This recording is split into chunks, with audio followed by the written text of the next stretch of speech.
Chapter 4. The Journey. From experience, Dan knew he walked at an average speed of 3 to 4 miles per hour. That meant he'd reach his home within 7 hours if he didn't stop to rest. Great theory, but only 4 hours of daylight remained, and he had no clue about Sue's fitness level. If he had to guess, he doubted she'd be able to keep pace. Not a slight, only an observation based on her current state. Plus, he had only one canteen of water, no food, and the temperature had climbed to well over 90. He longed for the sun to set, or for a cloud to obstruct it, but he worried about the dangers of traveling in the dark, unarmed. Dan kept all these concerns inside. No sense sharing what he couldn't control with a fragile soul. The stifling silence between them made Dan uneasy. Dan used the discomfort to remind himself to focus on their surroundings. His guard up, because danger lurked around every corner, whether he saw it or not. He had planned for trouble all his life, but he had experienced nothing like this before. Who could have predicted an EMP attack crippling the United States? Dan scanned the horizon for anything out of the ordinary. The only sounds came from their footsteps on the road and the occasional rustling of leaves in the gusty wind. No visible threats presented themselves on the horizon, but the acrid smell of smoke filled his nose, watering his eyes. He had hoped to leave the fires behind once they escaped the city. More disaster lay ahead of them. With all the modern vehicles dead, the firefighters wouldn't be able to put them out. The sky darkened, providing little relief from the extreme heat. He wiped the sweat from his forehead, wondering if the smoke blocked the sun or an early nightfall had arrived. Could an EMP affect nature along with the electronics? A hypothetical question he had no answer for. Dan's eyes kept pace with his feet, straining to see any hidden threats. They passed abandoned vehicles and houses with darkened windows, each shadow masking a potential threat. The quiet raised his heart rate more than the exercise could. Some homes had their front doors left open, exposing their interiors to anyone passing by, while others appeared untouched, waiting for the return of their owners. The open doors made him wonder if the looting had made it out to the suburbs. Terrified people looking for opportunities to survive in a post-apocalyptic world. The solid steel cord door and a security bar over his windows should keep the neighbors out until they reached his home. A regular fortress. A blister formed on his big toe as his stomach growled for the 10th time. Judging by the position of the sun in the sky, they had been walking for 3.5 hours. If he had known a 20-mile hike home marked his future, Dan would have worn different shoes or driven the Blazer. Dan would already be home, relaxing in the AC if he had driven the Blazer. But then he wouldn't have met Sue if he had driven. Meeting a beautiful woman like Cheryl made up for all his suffering.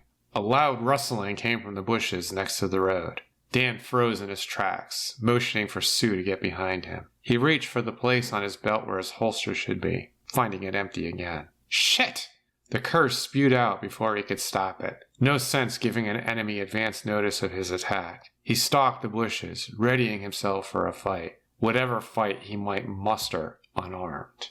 A small rabbit sprang out of the bushes, racing past his feet. It hopped across the road, disappearing into the dense undergrowth on the other side. He wondered how soon it would start hunting rabbits. Dan chuckled, letting out a sigh of relief. A smile bent his lips as he turned towards Sue. False alarm. He hoped his tone hid the panic in his voice. His pounding heart made it difficult to hear himself speak. To his relief, Sue laughed. I'm glad to know you'll defend me from killer bunnies. Dan smiled, reading the gratitude on her pretty face. She would fall for him soon, and then they'd be together forever. Unlike Cheryl. This time it was only a rabbit, but we need to be ready for anything. People will turn on each other when the power doesn't come back on. Sue frowned at his harsh words. He regretted saying them, not wanting to scare her. But Dan wanted her to be ready for the day they'd have to fight for their lives.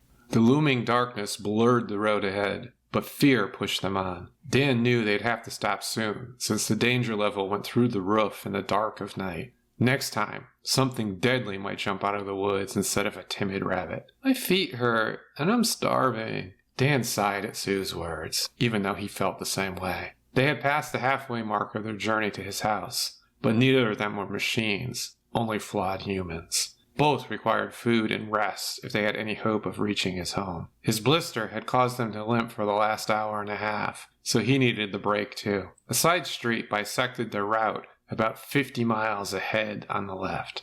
Okay, here's the plan. We head for that street. We'll look for a house that's completely dark and surrounded by other dark homes. Then we know no one's home and we can stay there. Wouldn't it be better to look for other people? They could help us. He shook his head.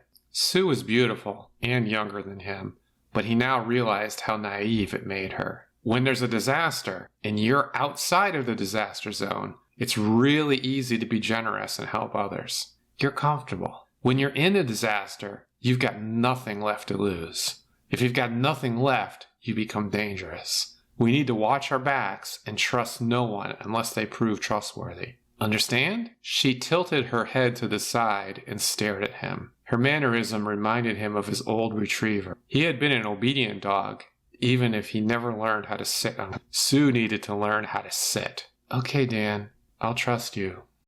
Dan offered her his hand. She took it, sending a shiver down his spine, bare skin touching. His grip tightened within hers. He still regretted leaving the blazer at home, but he'd walk for a month with Sue if he had to. True love realized. Cheryl's bad memories exorcised by Sue. The cul-de-sac held a half-dozen dated homes around its perimeter. Houses built at least 30 years ago, with no updates since. They weren't looking for a home to buy together, just a safe shelter for the night.